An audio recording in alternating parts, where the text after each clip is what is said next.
Herald, नवजीवन और कौमी आवाज के मुश्तरका अदबी प्रोग्राम अदबनामा में आपका तहे दिल से इस्तकबाल है। मैं हूं इमरान एम खान और आज की इस नशिस्त में हम गुफ्तगू करेंगे एक ऐसे शायर पर जिन्होंने जबान, सकाफत और मोहब्बत को एक साथ पिरोकर ऐसा शेरी जहान तख्लीक किया जिसमें हिंदुस्तानी तहजीब की खुशबू रची बसी महसूस होती है। वो थे जवाब के साहिल पे मुंतजिर, लेकिन समय की नाव में मेरा सवाल डूब गया। और दौरे हाजिर की बज़्म में बेकल, कौन है आदमी नहीं मालूम। जी हाँ, आज हम जिक्र करेंगे बेकल उत्साही का। बेकल उत्साही की शायरी सिर्फ अल्फाज का मजमुआ नहीं, बल्कि एक जीती जागती तहजीबी रवायत है। उनके यहाँ गीत की नरमी, गजल की लताफत और कौमी यकजहती का पैगाम इस खूबसूरती से यकजा होता है कि सुनने वाला शख्स महजूज नहीं होता, बल्कि एक वसीतर इंसानी रिश्ते से जुड़ जाता है। और आज की इस नशिश में भी हमेशा की तरह हमारे साथ मौजूद हैं एक ऐसी शख्सियत जो न सिर्फ कादिरुल कलाम शायर हैं, बल्कि मुशायरे की रिवायत को दिलकश अंदाज में आगे बढ़ाने वालों में नुमाया मुकाम रखते हैं। नफीस अंदाज गुफ्तगू, गहरी अदबी बसीरत और सामीन को साथ लेकर चलने की गैर मामूली सलाहियत के हवाले से पहचाने जाते हैं जनाब मुइन शादाब साहब। शादाब साहब, आपकी आमद हमारे लिए बाइसे मसरत है। अदबनामा में आपका दिल से खैर मकदम है। बहुत शुक्रिया भाई, बहुत शुक्रिया। सबसे पहले बेकल उत्साही की इब्तदाई जिंदगी, उनके खानवादे और पस मंजर के हवाले से नाजरीन को आगाह कीजिए ताकि हम उनकी शख्सियत को उसकी बुनियादों से समझ सके। जी, बेकल उत्साही जो सिर्फ शायर नहीं बल्कि मुसन्निफ और एक सियासतदान के तौर पर भी जाने जाते हैं। ये बलरामपुर जिले में जो पहले गोंडा जिला था उसके गोररंबापुर गांव में पैदा हुए। तो इससे अंदाजा होता है कि एक बिल्कुल एक देहाती इलाके से उनका ताल्लुक था और बहुत सादा घराने से ताल्लुक था। बहुत सादा घराना, लेकिन एक भरपूर तहजीबी घराना जिसको कहा जा सकता है, उससे जनाबे बेकल उत्साही साहब का ताल्लुक था। देहात, अवामी जिंदगी और गंगा जमनी तहजीब। और जब हम देहात का जिक्र करते हैं तो एक सादगी और एक मिठास और एक कुछ अवामी रंग हमारे सामने आ जाते हैं। तो कुल मिलाकर ये कहा जा सकता है कि जो उनकी इब्तदाई जिंदगी है वो गांव की मट्टी से जुड़ी हुई है, गांव की तहजीब से जुड़ी हुई है, लोक रिवायात से जुड़ी हुई है। और इसीलिए उनके यहाँ एक सादा लोही है, अवामी जिंदगी है और गंगा जमनी तहजीब उनके उस पूरे माहौल में पाई जाती है जहां उन्होंने परवरिश पाई है। तो इसी तरह ये उनकी शख्सियत की जो ताबीर और तशकील होती है, उनकी इब्तदाई जिंदगी, खानवादे और उनके पस मंजर के हवाले से, तो उनकी उसकी बुनियादें इन्हीं तीन चीजों पर है कि उसमें देहात है, अवामी जिंदगी है और गंगा जमनी तहजीब है। और शख्सियत के साथ साथ उनकी शेरी बुनियादी भी इन्हीं चीजों पर खड़ी हुई है। और जिस तरह मैंने जिक्र किया, फिर दोहरा रहा हूं कि उसमें सादगी है, मिठास है और अवामी रंग देता है उनकी शख्सियत में भी, उनकी शायरी। बेकल उत्साही की शायरी में एक खास तरह की नगमगी और तहजीबी हम आहंगी नजर आती है। आपके ख्याल में उनके इस उस्लूब की तश्कील किन अवामिल से हुई और यही पहचान कैसे बनी? हाँ बिल्कुल, आपने सही कहा कि उनकी शायरी में एक नगमगी मिलती है और एक तहजीबी हम आहंगी पाई जाती है। और यही तहजीबी हम आहंगी उनके उस्लूब की तश्कील भी करती है और उनकी शख्सियत की तश्कील भी करती है। तो उसकी बुनियादी वजह यह है कि वो हिंदी के बहुत करीब है। यानी अगर एक तरफ उन्होंने उर्दू, फारसी अल्फाज का इस्तेमाल अपनी शायरी में किया है, तो वही हिंदी और अवधी जबान का इस्तेमाल उनके यहाँ खास तौर से मिलता है और पूरे फितरी बहाव के साथ मिलता है। तो इस तरह उर्दू, फारसी, हिंदी और अवधी, इन चीजों की आमेजिश से उनकी उनकी जो शायरी तैयार होती है उसमें एक नगमगी और एक गनायत की सूरत हाल पैदा हो जाती है। और इसमें लोक रिवायत का ही बड़ा अहम किरदार है। जो लोक रिवायात हैं, उर्दू की जो क्लासिकी शायरी है, जो क्लासिकी रवैये है, तो ये तमाम चीजें मिलकर ان کے یہاں ایک نغمگی کی کیفیت پیدا کرتے ہیں، غنائیت پیدا کر دیتے ہیں۔ دوسری بات یہ کہ انہوں نے ان زبانوں کے سنگم سے ایک ایسی زبان کی تشکیل دی ہے کہ جو صرف پڑھی یا صرف بولی نہیں جاتی ہے بلکہ گنگنائی جاتی ہے، اور یہی گنگناہٹ ان کی شاعری میں نغمگی پیدا کر دیتی ہے، اور اسی سے تہذیبی ہم آہنگی جس کی جانب آپ نے اشارہ کیا، وہ تہذیبی ہم آہنگی بھی پھوٹتی ہے۔ اس کی بڑی وجہ دیہات ہے۔ دیہات جو جہاں سے سادگی ملتی ہے، جہاں سے مٹھاس ان کی شاعری میں آتی ہے، جہاں پر لوگ مل جل کر رہتے ہیں، جہاں مذاہب کا کوئی امتیاز نہیں ہوتا ہے، اور ایک خاص قسم کی معصومیت جو سادگی جو ہوتی ہے وہی دراصل ہماری تہذیبی ہم آہنگی کا ایک بنیادی عنصر ہوتا ہے۔ تو اس طرح سے آ، جس نغمگی کا آپ نے ذکر کیا تو وہ نغمگی ان وہ جو گیت پڑھتے تھے، وہ ایک گیت پڑھتے کہ نشے کیف غزل حسن غزل جان غزل آ تجھے گیت کا انداز ترنم دے دوں۔ تو وہ غزل کو بھی ایک گیت کا انداز ترنم دے رہے ہیں، جس گنگناہٹ کی بات میں نے کی تھی کہ یہ گنگناہٹ ہے ان کے یہاں، اور اسی سے گنگا جمنی تہذیب جو ہے ان کی شاعری میں در آتی ہے، اور یہ چیزیں ان کی پہچان بن جاتی ہیں۔ وہ بہت سے گیت پڑھا کرتے تھے جن میں گنگا جمنی تہذیب کا پیغام دیا جاتا تھا، جیسے وہ ان کا ایک بڑا گیت مشروف ہے چلو کے پہلے نفرتوں کی آن بان توڑ دیں، یہ ان کا گیت تھا۔ چلو کے پہلے نفرتوں کی آن بان توڑ دیں، یہ وقت کی پکار ہے، خلوص دل میں لیے کارواں کے ساتھ چلیں۔ تو یہ ہی ان کے یہاں دراصل اس ہم آہنگی کا ایک بنیادی ستون ہے جس کا ذکر آپ نے اپنے سوال میں کیا ہے۔ آپ نے گنگا جمنی تہذیب کی بات کی اور ساتھ ہی آپ نے زبانوں کے سنگم کی بھی بات کی، تو کیا بیکل اتساہی کا جو نام ہے وہ بھی اسی سنگم کو جو ظاہر کرتا ہے؟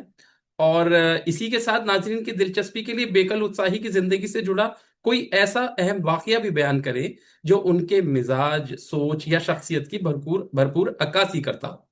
جی بالکل، بڑا دلچسپ سوال ہے آپ کا۔ آپ نے جس طرح بیکل اتساہی ذکر کیا کہ ہم آہنگی ملتی ہے، اس میں ایک سنگم ملتا ہے زبانوں کا اور تہذیبوں کا، تو ان کے اس نام کا یہ بڑا دلچسپ واقعہ ہے۔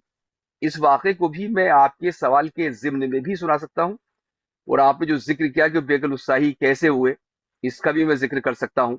تو دیکھیے، شروع میں یہ ایک جگہ میں پڑھ رہا تھا کہ شاید ڈاکٹر تابش مہدی صاحب کا مضمون تھا، انہوں نے لکھا کہ پہلے وہ کچھ دنوں رہبر بلرام پوری کے نام سے لکھا کرتے تھے، یعنی شروع میں ان کا تخلص رہبر بلرام پوری تھا، لیکن اس کے بعد وہ بیکل تخلص اختیار انہوں نے کر لیا، یعنی بیکل بلرام پوری لکھنے لگے۔ لیکن ایک مرتبہ جب وہ ان کا چونکہ تعلق خانقاہوں سے بہت تھا، اور دیوا شریف میں حضرت وارث علی شاہ کے مزار پر وہ تسلسل کے ساتھ حاضری دیا کرتے تھے، وہاں زیارت کیا کرتے تھے، تو ایک شاہ حافظ پیارے صاحب کا ایک مقولہ ہے، بے دم گیا بیکل آیا۔ تو یہ انہوں نے سنا تھا یا کہیں پڑھا تھا، تو اس کے بعد سے انہوں نے خود کا تخلص جو ہے بیکل رکھا تھا، اور اس کے ساتھ انہوں نے وارسی کا اضافہ کر لیا تھا، اس حوالے سے درگاہ وارث پاک سے جو ان کی نسبتیں تھیں، جو ان کی عقیدتیں تھیں، تو اس طرح وہ پھر بیکل وارسی ہو گئے تھے۔ بہت دنوں تک انہوں نے بیکل وارسی کے نام سے اپنا کلام لکھا۔ اب وہ بیکل اتساہی کیسے ہوتے ہیں، جو ایک واقعہ بھی ہے جس کا ذکر آپ نے کیا ہے، کوئی دلچسپ واقعہ ان کی زندگی کا۔ وہ گیت پڑھا کرتے تھے، اور سیاسی رجحانات ان کے یہاں شروع سے تھے۔ انہوں نے آوازیں اٹھائی آزادی کے دوران، کچھ نظمیں بھی لکھی، گیت لکھے، اور کہا جاتا ہے کہ وہ جیل بھی گئے تھے، مزدوروں کی آواز بھی اٹھایا کرتے تھے۔ تو سیاسی دلچسپی ان کے یہاں کہیں نہ کہیں تھی۔ ایک مرتبہ گونڈا میں ایک جلسہ تھا جس میں بھارت کے وزیر اعظم پنڈت جواہر لال نہرو صاحب تشریف لائے۔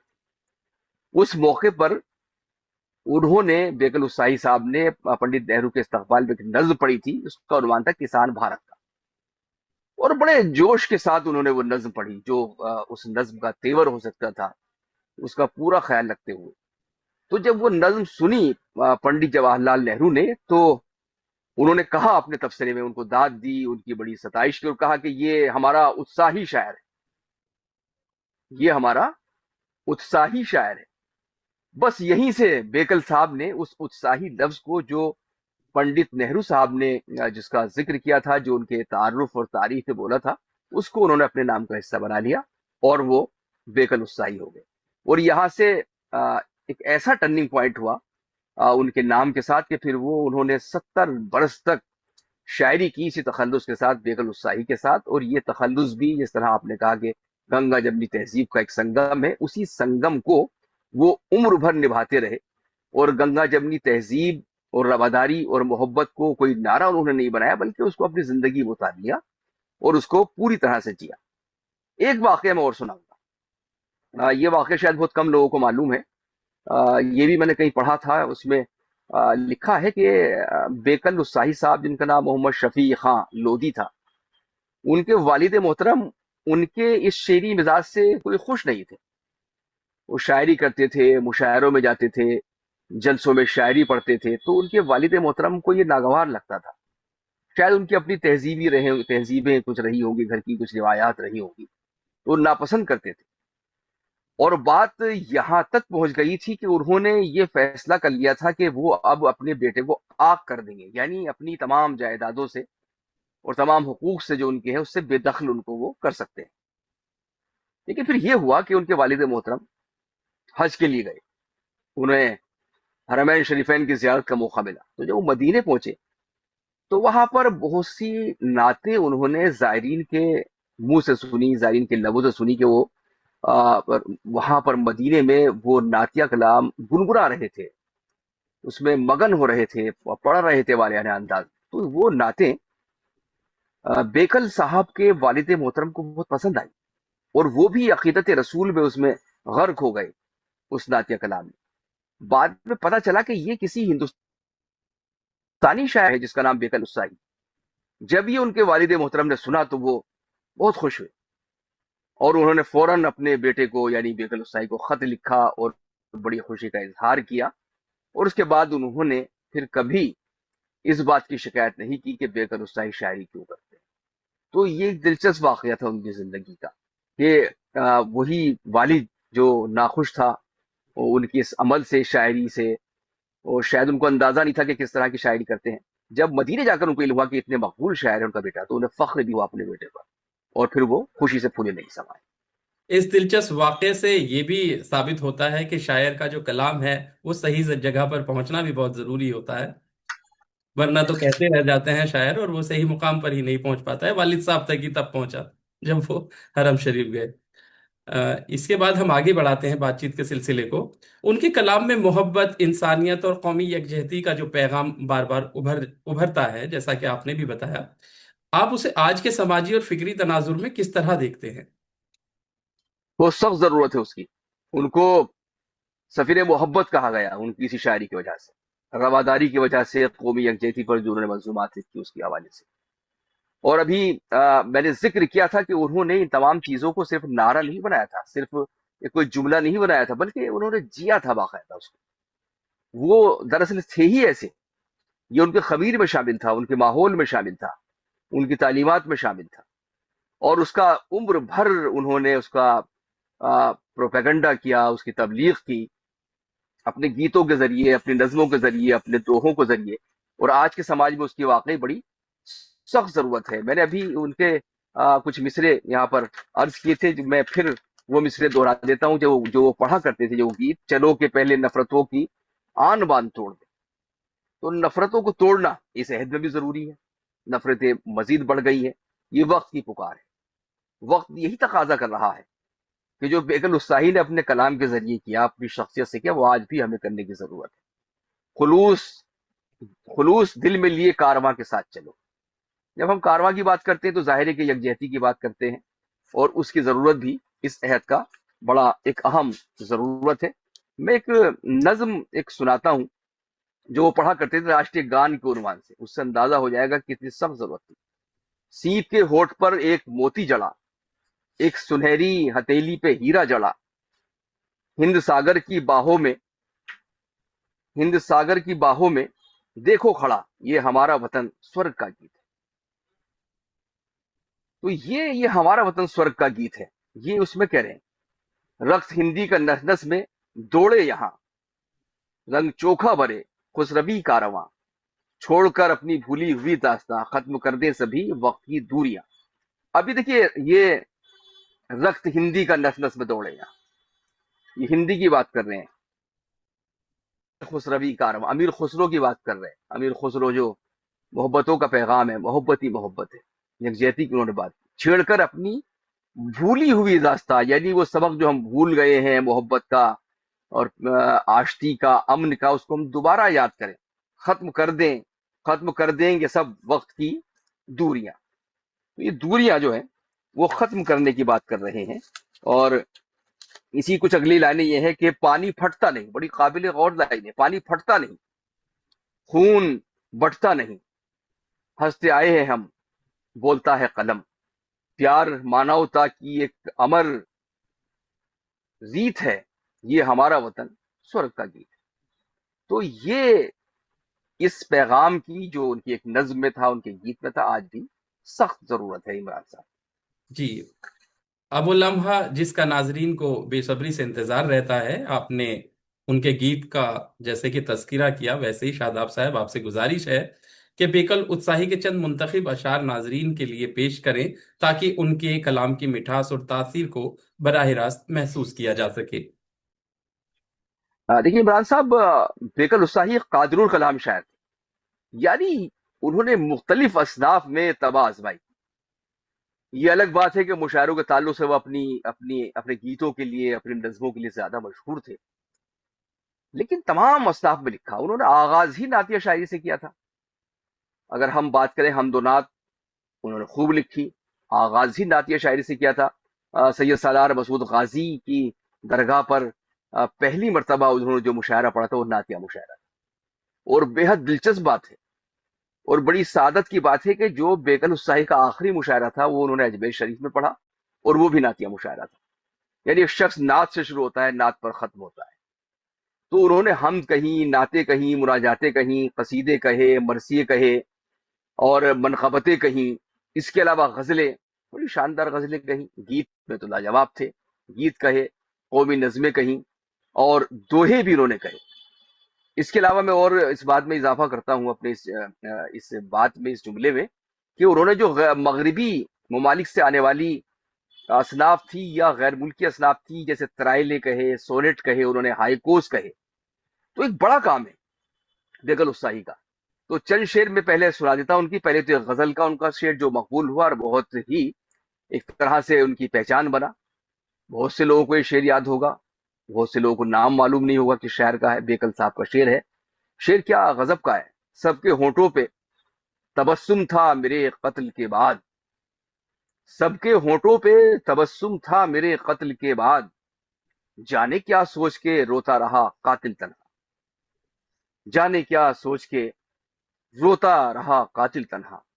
اسی غزل کا ایک شعر ہے کہ عزم محکم ہو تو ہوتی ہیں بلائیں پسپا، عزم محکم ہو تو ہوتی ہیں بلائیں پسپا، کتنے طوفان پلٹ دیتا ہے ساحل تنہا، کتنے طوفان پلٹ دیتا ہے ساحل تنہا. ایک اور ان کا شعر بہت مشہور ہے جو ایک المیہ کی جانب اشارہ کرتا ہے، جو بھوک پوری دنیا کا ایک مسئلہ ہے. آج بھی بہت سے ملکوں میں بڑا شدید مسئلہ ہے بھوک مری کا. وہ کہتے ہیں کہ 20 سڑک ایک لاش پڑی تھی اور اس پہ لکھا تھا.